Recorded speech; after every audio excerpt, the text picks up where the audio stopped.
Hi, everyone. So today I spoke with Jennifer Anderson all about mental health in women. So, currently, what she's seeing in practice, what are we facing challenges with as women, the connection to our physical health, and just a few things that we can practice on a daily basis to help improve our mental health. So, Jennifer is a marriage and family therapist. She graduated from CCSU in 2016 with her master's in marriage and family therapy and became fully licensed in 2018.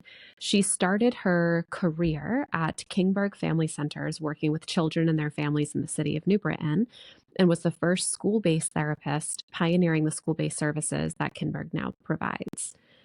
In this position, she helped to provide individual and family therapy to the children and their families in the school setting, and also worked with the school systems to try to provide systemic change.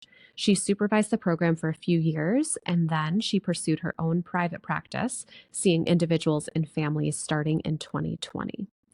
Jen offers and practices many forms of treatment, including internal family systems, otherwise known as IFS therapy, EMDR, which she's fully certified in, structural family therapy, solution focused therapy, and play therapy. Being an AAMFT approved supervisor, Jen can offer individual and group clinical supervision to graduate students as well as postgrad students. Her primary focus in therapy is to address trauma or adverse experiences that people have gone through and help them to heal. She also offers couple therapy and helps couples to heal and work through problems that they have had. So please take a listen to some amazing information on mental health, the challenges that we face as women, the connection to our physical health, and some practical things that we can do to improve this.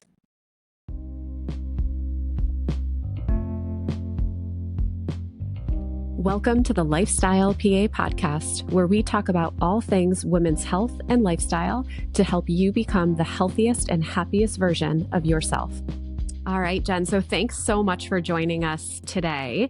I just feel like there is such a need to discuss mental health, especially for women, because I feel like as women, as moms, we hear that word health, right? And then our minds just go right to like food and fitness when really mental health plays a huge role in our physical health as well. So thank you so much for coming on today to talk to us a little bit more about that. So can you tell me what really you've been seeing lately in practice with women specifically? Yeah, absolutely.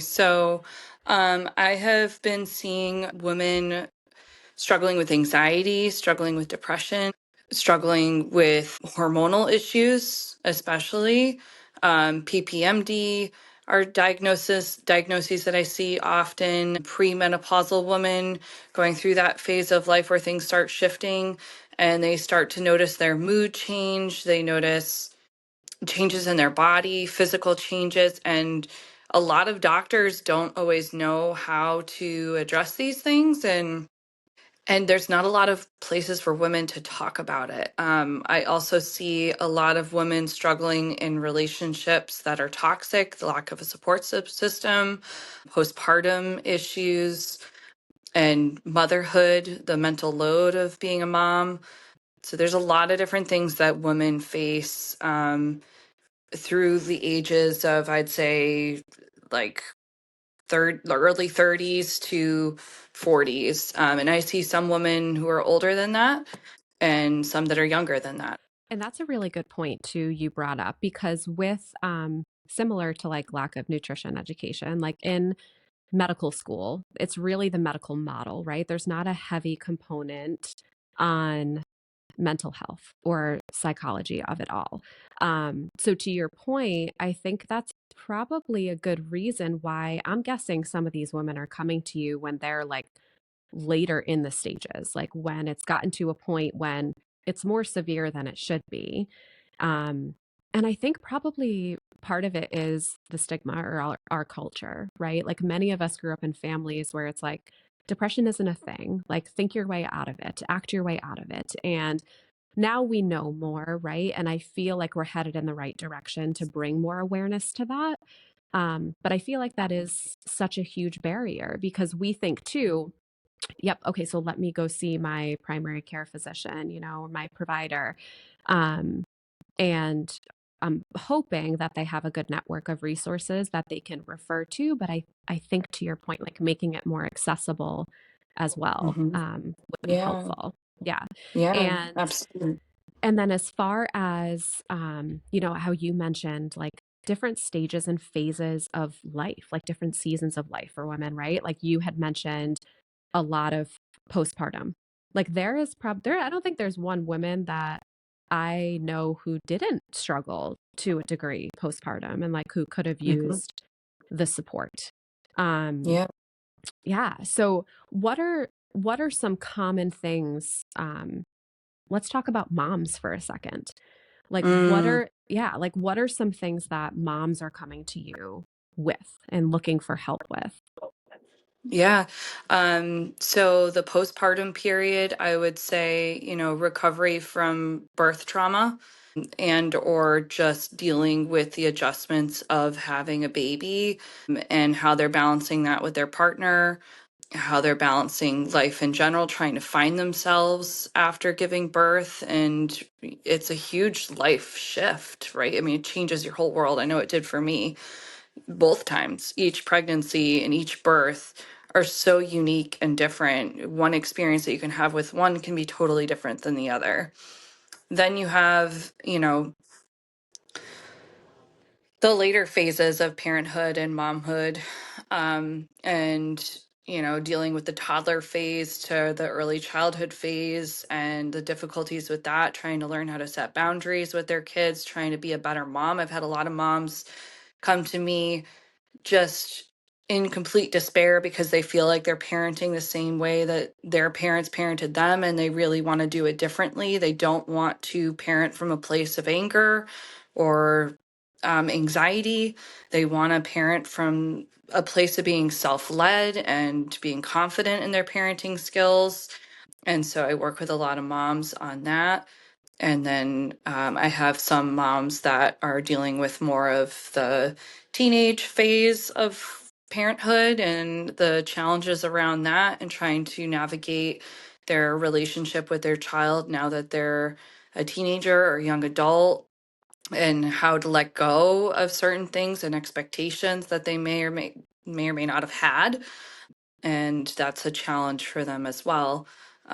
So all phases of momhood are hard, and I love working with women through them and helping them work through their parts and their anxieties and what's underneath that. Because 9 times out of 10, there is something going on underneath that stems from their childhood, and letting go of those parts of themselves and unburdening that. Yeah, and such a huge need for that support, right? And you're absolutely right. Just like everything else, until you really dig deep and address that root cause, that's where you'll start seeing the improvement, right? And the benefit Hmm. to your health. Because I have spoken with so many women who they're like, I just don't get it, hormones aside, regardless of what season of life they're in, I'm eating the right things, I'm working out, and I'm gaining weight, or I'm not losing weight and I'm not feeling healthier. And not many of us realize that critical connection between cortisol, like our Hmm. stress hormone, can wreak havoc on our system. And even if you're making all of these other changes, until you address that underlying stress, the underlying anxiety, depression, ADHD, postpartum issues, it's all connected, right? And until Hmm. you address that and work on managing or lowering those levels, that's where you're going to start to see some meaningful improvement with both Hmm. mental and physical health. Now, do you commonly see that some of your patients, especially women, are they having physical symptoms? Like, do you notice physical health conditions going along with this?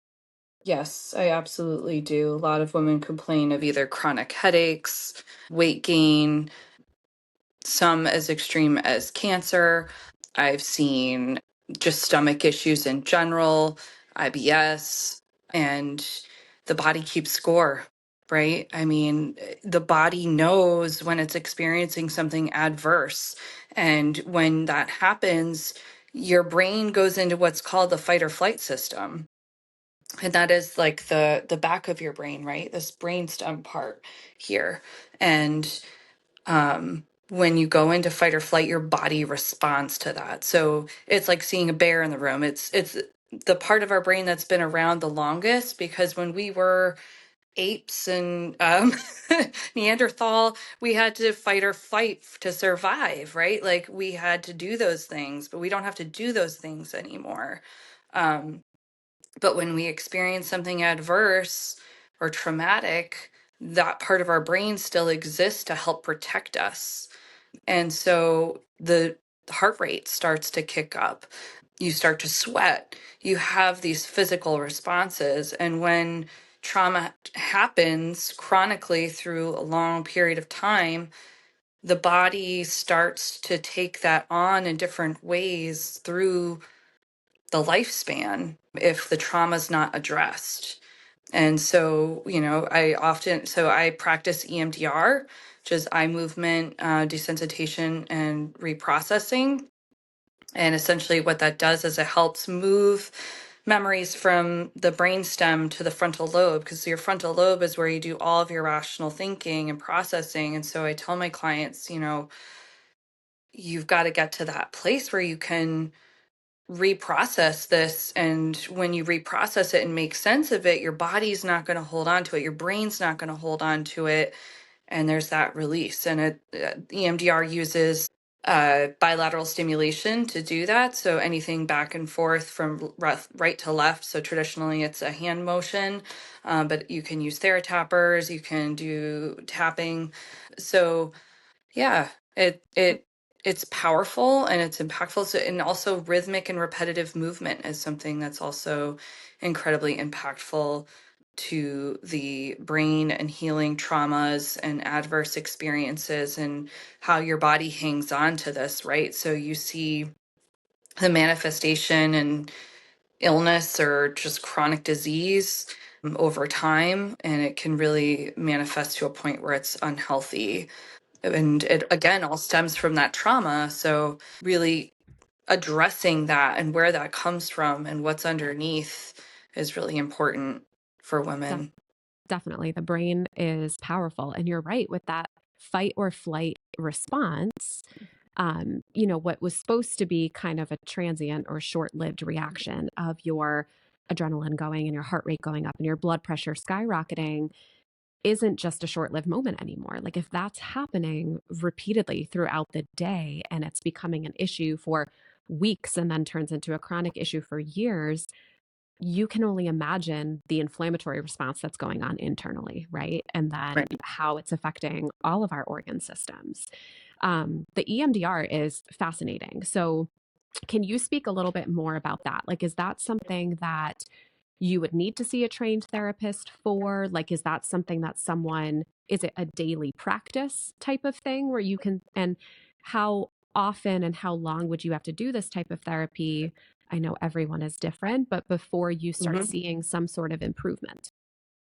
Great question. So, it is something that you need to find somebody that is fully certified in it. That would be preferable. There are some therapists who have like some certifications in it. Maybe they were trained in level one, but you really want to find somebody who's fully trained in level one and level two and receive their certification in it. And it traditionally, the way that you're trained, and it's supposed to be like 2 hour long sessions at a time, but insurance doesn't cover that. So therapists usually do about an hour each session, and it can vary. Progress is it varies person to person. Some people respond really well and quickly to it and notice changes right away. Some people it can take a little longer, especially I tend to notice the more trauma that's been happening through the lifespan, the more work there is to do, and it can just take a little bit longer. There are great ways to practice EMDR at home once you're working with a therapist.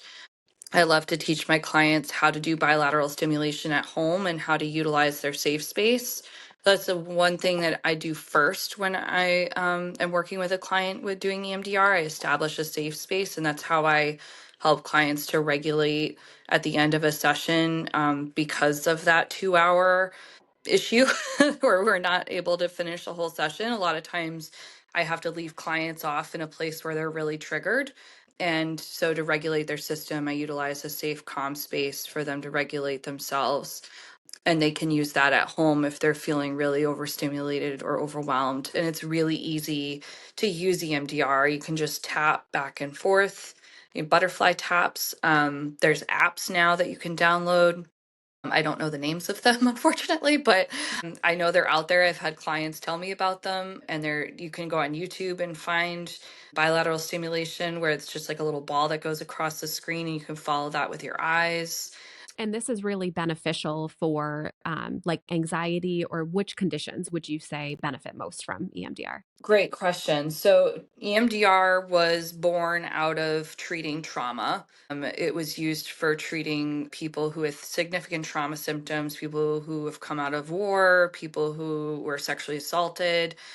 That is how it was created. But we have come to realize that it works for all sorts of diagnoses. I've used it for depression, anxiety, OCD, phobias, traumatic experiences, obviously, grieving is a huge one. I've used it for people who are going through either traumatic grief or even just normal grief. It can be used for so much because so much derives just from adverse experiences. Yes, We have this big DSM book that we have, right? But really, 9 times out of 10 with those diagnoses, there's some sort of trauma that lives, or generational trauma that lives within a person, definitely. that can Multifactorial. sometimes. Yep, all of these Hmm. underlying reasons for sure. Yeah. Yeah. And that sounds like a very useful tool, though, because, once they learn it, like you said, there are resources, or they learn the tool where they can then use it in future situations to as Hmm. a coping kind of therapeutic mechanism.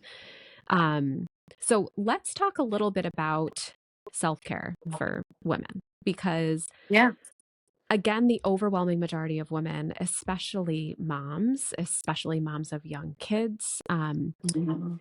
they feel tremendous guilt. And no, I shouldn't spend that money on myself. No, I can't take that time for myself, whether it's 30 to 60 Mhm. minutes a day.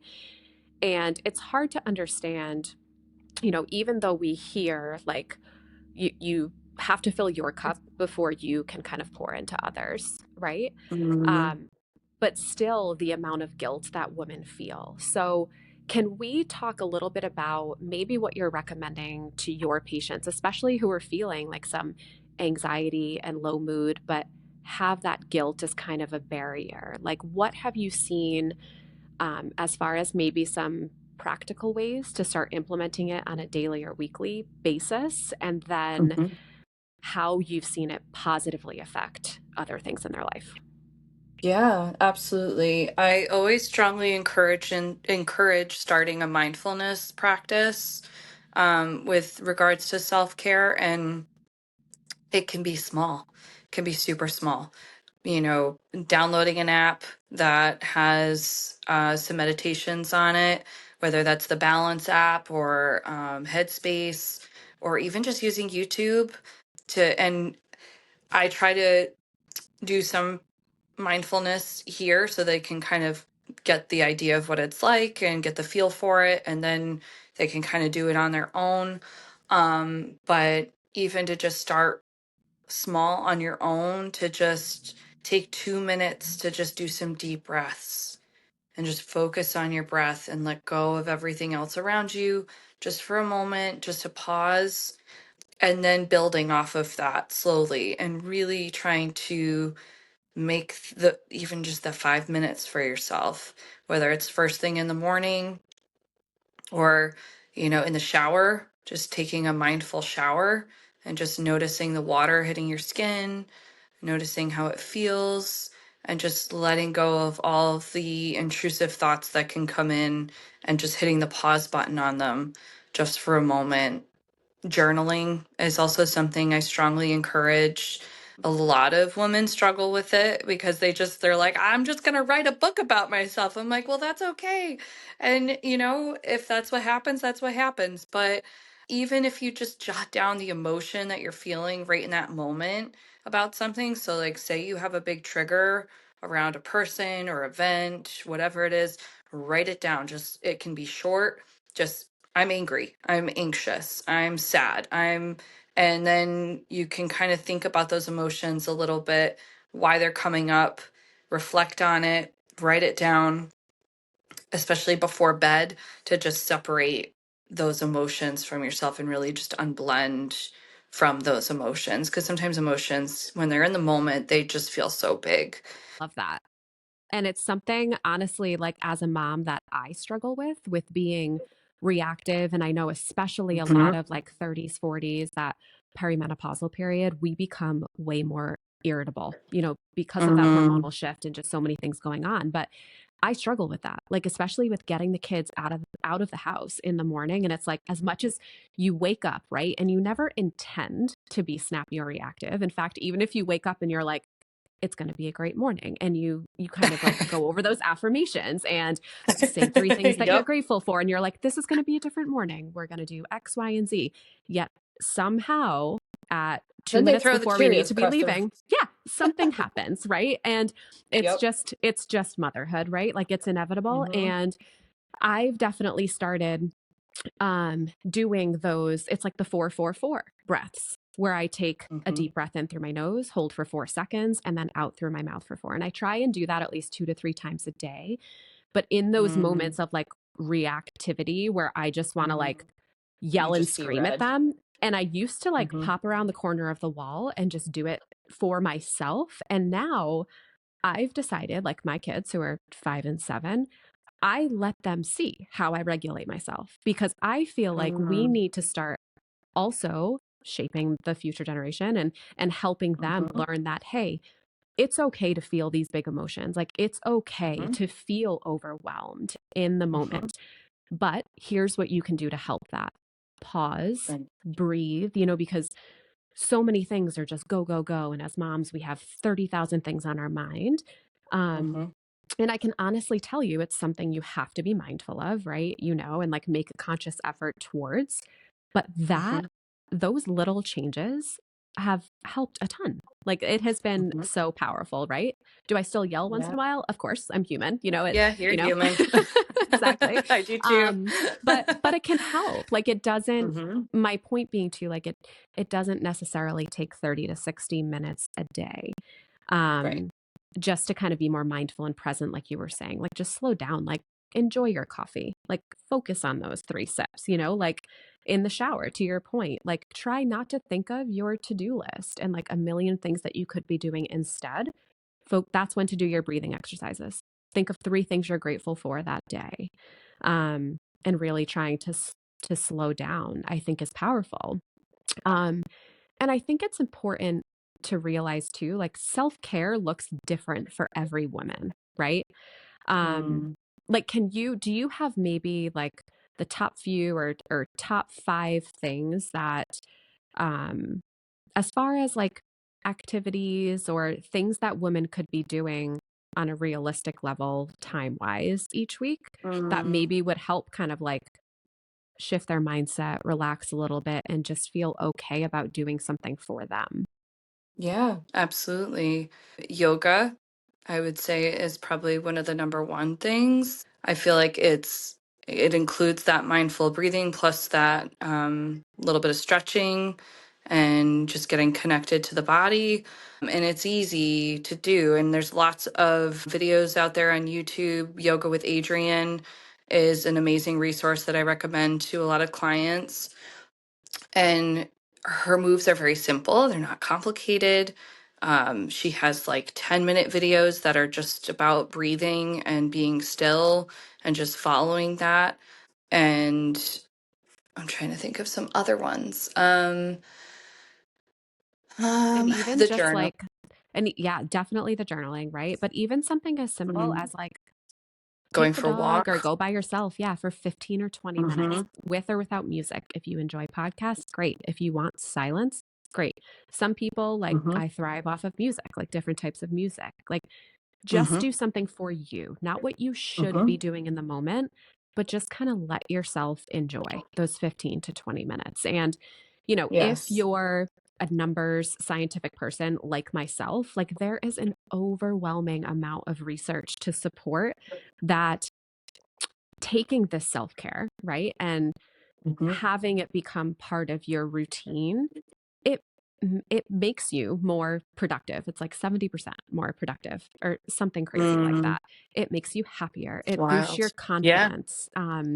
It Mhm. just has numerous benefits, right? So I feel like we It really just need does. to shift away from, I don't have time for that. Mhm. Oh no, I should be doing this for my kids. There's 3 loads of laundry that I have to do. And it's okay, but taking this 20 minutes is going to positively impact the other areas of your life in numerous Right. ways. Absolutely. Um, Absolutely. yeah, so those were Goodness. all super helpful. I haven't tried the yoga with Adrienne yet myself, but I have heard amazing things, so I'll have to give it a try. Yes, she is wonderful. And maybe getting connected to something that you really loved as a kid. I encourage that sometimes for clients, that sometimes being playful, like whether it was something you liked drawing or maybe you liked riding horses. I don't know. Like I liked ice skating and I got reconnected to ice skating after I had my daughter. And it was so freeing to be able to spend that time for myself. I had to, you know, really carve out my time because it took time to get to the rink, and props to my husband for allowing me to, make that time for myself because that was a huge time commitment. I haven't been able to get back to the ice because I had my son last year and it just hasn't happened yet. But, that's like a big self-care thing, but it doesn't have to be. It can be small and simple. Maybe you like to plant flowers or herbs or something, whatever it is that connects you to you and reconnecting with yourself and filling that cup. And it's okay to step away from something and pause. Life will be there, it's not going anywhere, and the world can wait for you. I love that. And you brought up a couple of good things there because one being, schedule it, make it a priority, like you did with your ice skating. Hmm. Like, was it convenient? Probably not, but you sat down with your husband. So that was the other second thing is the importance of Hmm. communication and relying on your spouse for support, especially when you have Hmm. kids, right? Um, Yes. because you're, I've realized through many conversations with women too, it truly like happy wife, happy life, right? I mean, like there, Mm. I don't think has been a truer statement in this world. So I have yet to meet a husband who won't support positive goals of their wife, like whether it be Mm. health, self care, fitness. So you're Hmm. absolutely right. I think that level of communication um, and like a dedicated conversation, right? Like not while the kids are running around, you're trying to make dinner. Like I'm talking after bedtime. Yes, you're both exhausted, but just say, hey, do you have 5 minutes where I can talk to you about something? Like, I would really Hmm. love to pursue this. Can we figure this out in a way? And that can be so powerful because then you have someone for support and now you have a plan. Like you've scheduled that so that could be consistent time for you. And I think that's so important. Um, Now, what about have you seen any consistent benefit, especially with your patients, like introducing physical activity? Like we talked a lot about yoga and walking, but have you seen their symptoms improve? Like if they're able to even Yes. do like 2 to 3 times a week of consistent activity? Yes, their improvement is huge. They'll come in feeling brighter and lighter. A lot of times they're still doing the work, right? Because it can take time sometimes, and they still have some symptoms, but I see a huge improvement. I've had a few clients really turn their lives around and have lost significant amount of weight. I wouldn't say that, that it's going to cure something like cancer, but I did have a client who had been cancer free, lost a significant amount of weight, but had a lot of symptoms after cancer, just the ongoing issues that you can have after you've received a diagnosis like that, and the treatments that they give. There's a lot of repercussions afterwards. But she was able to relieve a lot of her symptoms after she really started to focus on herself and her self care. And whether that was physical exercise, diet, really making those shifts, trying to be more mindful. She was doing meditations every night, really taking care of herself. And of course, life happens and things can shift, and you can go through good and bad periods, and you have to give yourself grace. And, life events happen. But the more I see women taking care of themselves and focusing on that self care, it makes a huge, huge difference. Big improvements. Yeah. And then can you speak? So, a big part of what I practice, lifestyle medicine, really focuses on the importance of social connection, right? And I'm not talking about social media, like I'm talking about in Face person to face. relationships. Yeah. Mm. And so many studies, and even like I'm sure you've seen the documentary like Blue Zones, and so many studies have shown like the overwhelming factor of what determines longevity is social relationships and having a purpose in life, like Mhm. across worldwide, like across all cultures. And that's fascinating. Like, it's not what you eat on the day to Mm, day, which helps. It's not how active you are. Like, no, it's about that social connection and purpose. So, mm, coming from believe it or not, despite having like podcasts, throwing myself out there on social media, like I am mostly an introvert, honestly.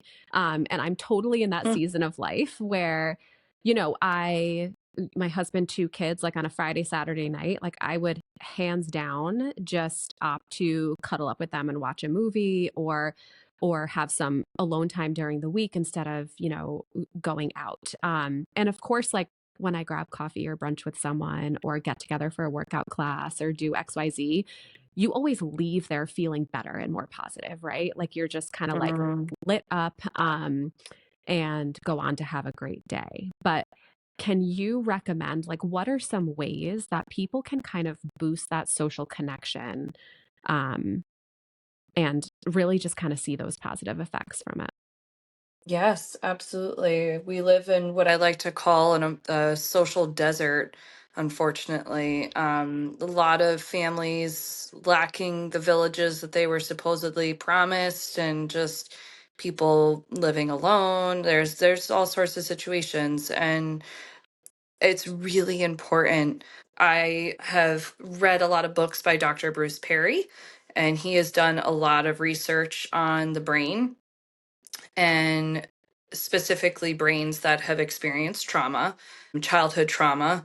And the number one thing that he found in regards to resiliency was that relationships are a key in resiliency. And that, two people can go through the same thing. One can be totally fine. One comes out experiencing PTSD symptoms. And one of the key factors is those social connections. It's so important to have good social connections and to reach out to people. And I think there's a lot of fear, right? Especially for women to reach out and make those connections. And um, they either had adverse experiences in high school where women were catty or mean, or, there's just a lot of fear in connecting with people. But we need each other. We need each other. And so if you are feeling alone, this is your sign and uh, your message to reach out to someone who maybe it was just a light connection, but you want to get to know somebody a little bit better. Um, you know, I I have a feeling they probably feel that way too, and need people in their corner as well. So it never hurts to try to reach out and make those connections, especially as a woman. There are some really great women's groups out there. They're not necessarily like a therapy group, but just a safe space for women to come and share parts of themselves and their experiences, and help each other to navigate through life and be a resource to each other. Families and parents, parent groups, motherhood groups, women who are going through the aging process and menopause and that phase of life. And there's groups for everyone, and there are people for everyone. And finding your people is huge in every phase of life. 100%. Yeah, I love that. And I don't think we can hear that enough. So thank you. Yeah. And then lastly, Jen, can you speak, you know, when we spoke, you had mentioned like you live by the three R's. Can, Mm. especially as a mom of two, can you speak to that for us a little bit? Yes, absolutely. So the three R's, which I learned from Dr. Stuart Abalon, I did a training in Boston with him. It's the Think Kids training. Highly recommend if you are a parent or a teacher and you are dealing with kids constantly, or if you're just a person that's curious. I honestly use this with my couples as well that I see. The three R's. So the first one is regulate.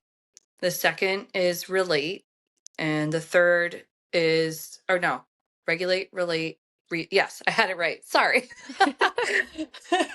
Regulate, relate, and reason is the third one. So the most important thing to do when you're in conflict is to regulate. So, like you were saying earlier, you have to do those four-step breaths to regulate when you're triggered by your kids in that moment. I totally get that. I have my moments too with my kids. I am definitely not perfect. And I sometimes have to walk away. Like I tell my daughter, I love you, but mommy needs space. I'm upset and I see that you're upset. I need space for just a moment, and I'm going to come back to you and we're going to talk about this.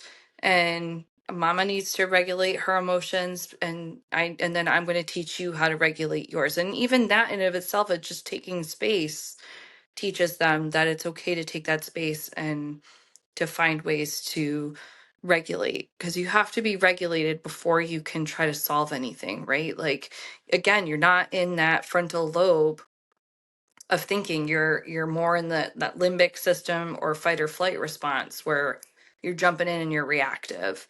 So regulate first, and there will be red flags to not being able to move forward. So if you feel like you can't relate to the other person, you got to go back to regulate. You just keep going back until you feel completely regulated. Then once you are completely regulated, you can relate to the other person. And it's not just like saying, "Oh, I get it. I understand." Like really empathizing with the other person. I see your point of view. I'll sit down and talk to my daughter. I understand that you really wanted to watch Paw Patrol today. I understand that's what you wanted, but you know, TV isn't always good for us, yada yada, and all. And then we can kind of go into reasoning and problem solving.